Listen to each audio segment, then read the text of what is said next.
John Morant is one more mistake away from throwing it all away and ruining his career. Oh, man. This is, it's really bad. And it's also backwards. They had to step in and do something here. Yeah, because he came from a good childhood and family. Yeah. So the latest now in this is, dude, what's the issue here? You're going to post on your Instagram Live a picture of you with a gun?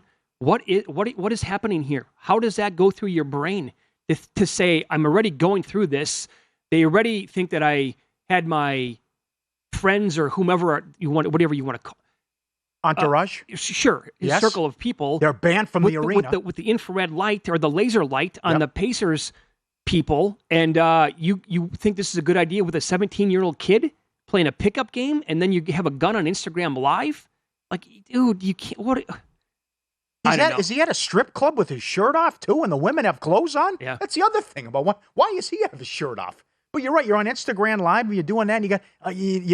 people are saying, well, the Paul Pierce tweet's ridiculous. Well, if you're young, black, and successful, you're a target. Well, if you got $200,000 of jewelry on you, maybe. You're not a target. You're walking around with a gun.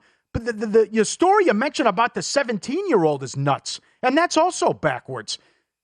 The kid came over to his house, and they're playing pickup in his backyard, and then he flashes a piece at him? That's exactly what happened. It's like, what do you got? Yeah. It's like, what, a guy goes over to Tiger Woods' house in a putting contest in his back. Why are you playing a 17-year-old one-on-one in a game in a pickup in your backyard? I mean, he's tweeting at fans, and then he has to go back and delete the tweets about, That's another one. Yeah, screw around, you're going to find out. They think that a 2-day layoff is going to be, or missing 2 games. Well, they called it a healing process. So he's going to miss 2 games, and all of a sudden things are going to be okay. Wow. It's gonna be longer than that. Things are going. And by the way, now Brandon Clark out for the year, 10 points a game, 65% from the floor. Brooks has 16 technicals. He missed last night's game. They gave the Clippers a run for the money. They lost by 6 in a high-scoring game. It's not going well for the Grizzlies in the playoffs. No. It's not going to go well. I agree. Yep. I agree. North Carolina cannot be in the tournament. Am I on something or onto something? Onto something. Absolutely. You have one quad win the entire season? No way. I don't care if they go to the championship of the ACC tournament. They still shouldn't be in. We've got 30 games to go on here. With that resume, you get all these opportunities to have a good win and you have one? No way. Absolutely not. And again, you want to put these guys in over a team like Charleston or somebody who wins 30 games? Yeah. Give me a break. They have the most losses ever by a preseason AP number 1 team. That goes back to 1961, 1962. Kentucky had that number. It was 11.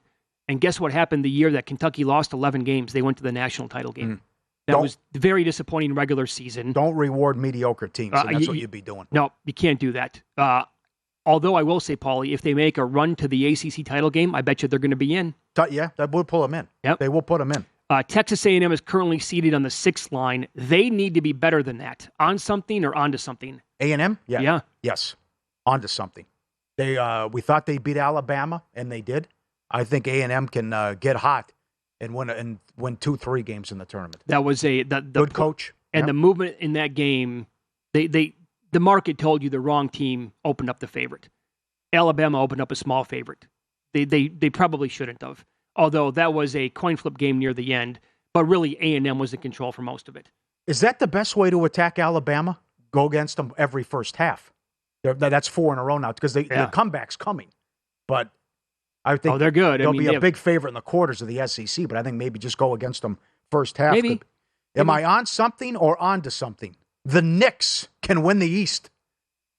No, you're on something. Well, this is something. I don't want to. Now, I'm also pissed at myself because late last week, I found them at 60-1 to win the East and 150-1 to win the title.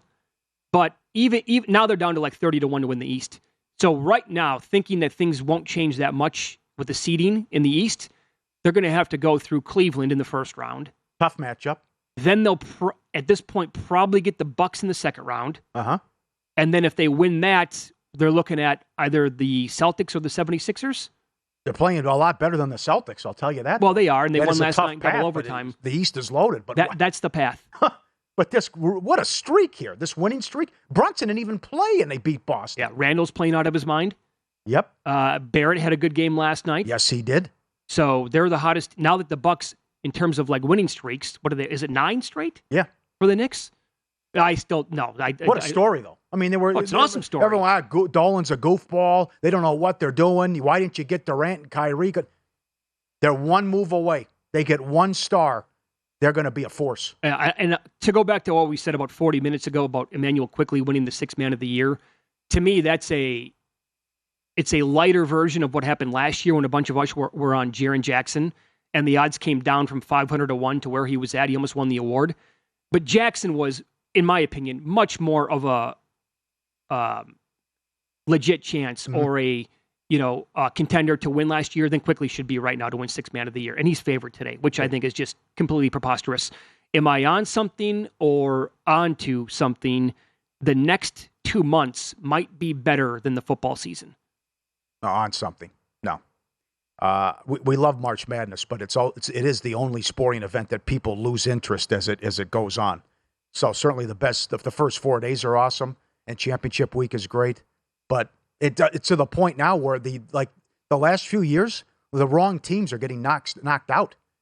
So you're seeing like the teams that you tune in to watch are gone because they stubbed their toe, and then you get crazy upsets and teams like, I'm not that interested. It's not that appealing as well. But it also speaks to how big of a fan I am of football. Well, and how great that is, too. You're going to tie it into playoffs? If you combine everything, because I think this week actually might be better than the opening weekend of the Madness because this week is so good. And then you have the opening week, and then you have the overall tournament in itself. And then that leads right into the Masters, which, by the way, opening day in baseball starts the same week. And then that goes right into the beginning of the playoffs for NBA and NHL. And then, by the way, 2 weeks after that, we have the NFL draft. I think it's an incredible time of the year to be a sports fan. It's a good run. Yeah, it's a good run, but I have to go football. All right. You're the guy to ask. Am I on something or onto something? What Michael Douglas and Catherine Zeta-Jones are doing is a good way to keep the marriage exciting and fresh. Well, you're on something for sure. I will be married 13 years at the end of the month. And my wife and I... it is? Yeah, 13 years. 13 okay. years. So we've never golfed, I don't think, once together. We're actually taking lessons now together, but you got to keep it spicy. Can I leave it at that? So I'm on to something. That's right, Pat. You agree with what they're doing. What did I say? On. Oh, yeah. Right. My bad. My bad. No, you're going down the right path here. Again, she makes him whip it out if he has a horrible tee shot, and even has to go in the bushes if the paparazzi are around. Yep. That's who knows what that could lead to? Yeah, a little spicy. Good word. Because I will tell you, I'll keep it clean here. I'll use a Seinfeld reference. At the very beginning of a relationship, it was hot and heavy. And if I ever were, I would get fired. Oh, the jelly bean thing. I would get fired instantly if I went into details. But it was pretty amazing. Sure. And I never wanted to get married for a day in my life. No, that's the story. Every time you have fun, hop on the good foot and do the bad thing. In the first year you're married, every time you have fun, you put jelly bean in the jar. Mm-hmm. And then the story is, after the first year, you'll never be able to empty it. Like remove one when you... Oh, okay. Yes. Yeah, that would make some sense to me. Yeah, it's hot and heavy for a year, and then it's whoops. Yeah, like I said, I 30 years of my life, never had any goals of being married, anything like that. Uh-huh. I proposed to my wife within like 7.5 months. I'm like, my longest relationship ever was a year. I was, again, fast, yeah. I would, if a girl ate her peas one at a time, I'm done with you. I had no interest in a long-term relationship or getting married or anything like that. Immediately, I'm like, I had no idea this was possible. I didn't know that. Yep. Biggest accomplishment of your life. Staying married? 15% of marriages are successful. Yep. When you run the numbers. Yes. Absolutely. Good for you. We could do an X-rated podcast sometime. I tell you stories about our marriage, and I'm sure that would have no interest. There should be an X-rated Las Vegas podcast. Yes, there should. We could do that. Sure, absolutely. Visit VSiN.com to get current odds, listen for free, find showtimes, and download VSiN sports betting podcasts.